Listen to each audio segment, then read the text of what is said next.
It's always nice to have someone staring at your back and then shout. So busted. My friend has this comment, but it's useful sometimes to have a job that breaks you, because you'll meet those people who are like, oh, this job's beneath me.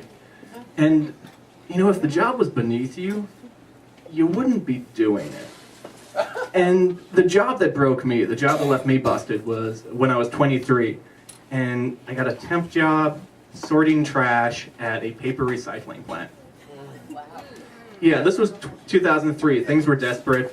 I couldn't find work anywhere. I actually applied for a job at McDonald's because I figured, okay, you can always get a McJob. McDonald's wasn't hiring because everyone was holding on to their McJobs because there was nothing else out there. I was like, oh, son of a gun. So I went to the temp agency and they put me into a recycling plant, where what happens is the truck would come in, dump all the paper. I didn't have to sort trash. I didn't have to get like banana peels out of anything. Just paper. It would come up on this giant conveyor belt. I was standing at a scaffold, and we just have to grab the paper and just sort it out. Magazines over into this pit, newspapers over here, books over here. Is this too tall for me now? Now I'm gonna dance. And it was an awful job. It was, if anyone's done line work, you know how it is. It's just boring because there's nothing going on. It's like, okay, paper, paper, paper. And you can't talk to anybody because there's all this machinery going. It's too loud to hear anyone. You have all this protective ear stuff on so you can't hear anybody. So it's just the noise in your head echoing. About a dozen of us were assigned to the job on the first day. I outlasted all of them by 2 days, except one guy. He showed up the second day. The third day, it was just me. And I was proud of that, except the third day is also the day that broke me. I almost started crying on the line. I literally almost had a nervous breakdown because it was just the noise in my head. And I just had this sense of shame and failure and hopelessness and fear because I was like, okay, this is awful. I can't do this. I don't know where I'm going from here. It's just not ending. And I'm gonna, like, if I can't do this, I'm gonna die. And then all the porn started coming through.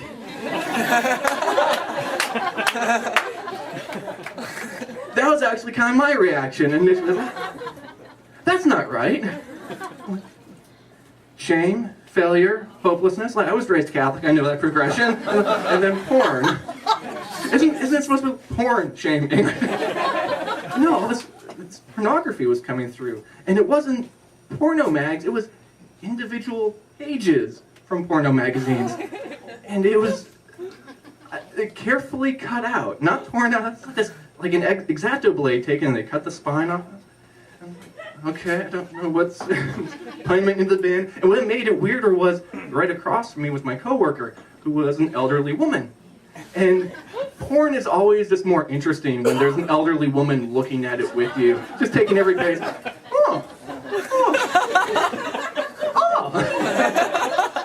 And this wasn't like I airbrushed Playboy type porn. This was hardcore stuff. This was disturbing. The only way it could have been worse would be if animals were involved. And the only reason I think animals weren't involved is I may have repressed that part. I was like, page after page of raw, chapped, slathering, just dripping with curdled cream. By the way, how's everyone enjoying your crepes? Adding some cream to your coffee. It was weird, disturbing stuff. I'm just like, okay, just put it in the bin, put it in the bin. And then a guy ran up from the floor. And he's like, don't throw that stuff out. Just, if you see this, put it on the table. I'll take it with me after work. And he starts gathering armloads of it from the line because there were armloads to grab. And I said, well, we've already thrown a bunch down on the pile. And about a minute later, I see him climbing the pile, gathering every sheet like a porn troll climbing Larry Flint Mountain. It was, I don't know what I'm seeing here. And it was the high point. It couldn't have gotten better than that. And the next day, I could not get out of bed. Because if I get out of bed, I have to go back there. And I could not go back. I couldn't.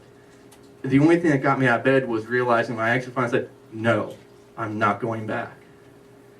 And that job taught me two important things. One is when things get desperate, when things get bad, I can do it. I can get whatever crap job I need to get to pay my rent, to put food on the table. I can do it. I outlasted everybody else in that job by 2 days, except one guy.